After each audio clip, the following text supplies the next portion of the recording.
Hi everyone. I'm going to talk about the most important and definite interview questions. Also, I'm going to cover the top scoring tips about those questions. After reading those questions, you will definitely pass the job interview in faster. Please subscribe my YouTube channel so you will get more tips and formula about job interview. Also hit like button so I will get motivated to more and more tips and tricks how job interview. So now I'm going to talk about the situational and behavioral interview questions. These questions are generally hypothetical in nature and focused on giving you an opportunity to explain how you will handle certain situations if they arise in the workplace. Those are very important from behavioral questions. Behavioral questions mainly focused on your past experiences.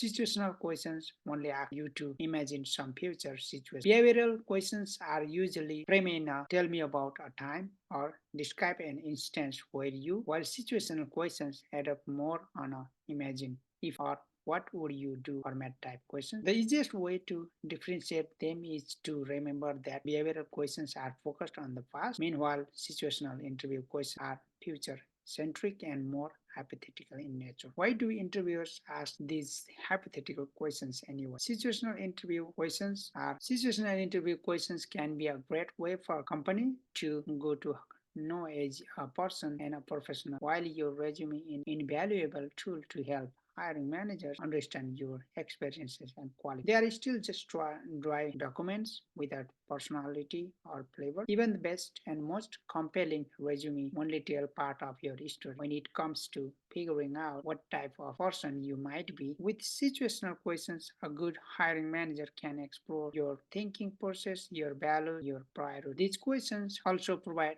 an opportunity for them to how well you communicate and sell yourself as a potential candidate for their team. So, important, well structured questions can usually involve hypothetical situations that have actually occurred at the workplace. By asking you to respond to those situations, the company can determine how well you might fit into its overall culture and workplace. So, here are some tips so you can prepare for your scenario questions. So, the tips number one, never assume that you can just make your answers as you go along. Do not tell rambling story that causes the interviewer to lose interest. Make sure that you can comfortably talk about yourself, your values, and your approach to the tip two, do not be afraid to ask for a few moments to think about their questions before answering. That will demonstrate thoughtfulness and might help you avoid going off topic or rant. If you need more time, you can always ask more clarification while you can consider your response. So the tip number three, tailor your responses to fit the qualities that you know the company is looking for. Please do more and in-depth research the job description and the company before come to the interview so that you can properly inject those traits and skills into all your answers. Tip number four, always apply the STAR method like situation, task, action, and result. Repeat the hypothetical situation in your own words, then describe what you imagine your responsibility would under those circumstances. Finally, explain the actions you would take to resolve the situation, outline the result you expect from those actions. So here are 36 most common situational interview questions provided here for your upcoming job interview. If you are a new or not subscribed this YouTube channel, please subscribe now and please like and hit bell icon so you will get notified for new videos in upcoming days. So here are the 36 situational questions I'm going to read. The first question is, if you found yourself with a difficulty situation at your work, how would you handle the situation? Question number two, what would you do if you knew that your supervisor is completely wrong about something that could have negative impact on the company? Question number three, what would you do if you made a mistake but knew that no one else in the office had not? Question number four, tell me how you would manage a situation where asks you to do something outside your comfort zone. Question number five, describe what you do if you disagree with coworker about how to proceed on a project and how to resolve the difference of opinion. Question number six, what would you do if you saw a coworker breaking company policy? Question number seven, if you found yourself struggling with a deadline, how would you deal with the challenge? Question number eight, what would you do if you suddenly felt that you were satisfied with your position? Question number eight, what would you do if you suddenly felt that you were dissatisfied with your position? Question number 9. Say that we ask you to take on new responsibilities and you are not confident that you can manage the situation. What do you do? Question number 10. Tell me how you would interact with a hostile customer. Question number 11. What would you do if you felt like you were getting burned out at work? Question number 12. How do you feel about going above and beyond for a customer, even though it might mean putting far more effort than your job requires? Question number 13. How would you handle negative feedback from a coworker? Question number 14. Let's say that you would finish a project and find that you were dissatisfied with your own result. What would you do? Question number 15. If you knew a colleague divulging the company's secrets, how would you handle the situation? Question number 16. How would you deal with a customer who is unhappy with you, even if you know that they are at fault? Question number 7. How would you handle negative feedback from a manager or other supervisor? Question number 18. If you saw your manager verbally abusing coworker or customer, what would you do? Question number 19. If you were given a complicated project with multiple sub-projects and tight deadline, how would you proceed?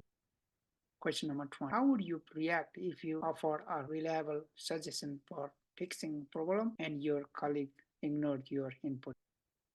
Question number 20. How would you react if you found out that one of your coworker or a manager was taking credit your contribution to it? How would you do if you had to work in concrete with a different colleague? Question number 22. What would you do if you had to work in concern with a difficult colleague? Question number 23. How would you proceed if you had to redo a large portion of your project due to an unexpected change in the parameter? Question number 25. What would you do if a coworker asks you for input on their project and you notice significant problems with their result?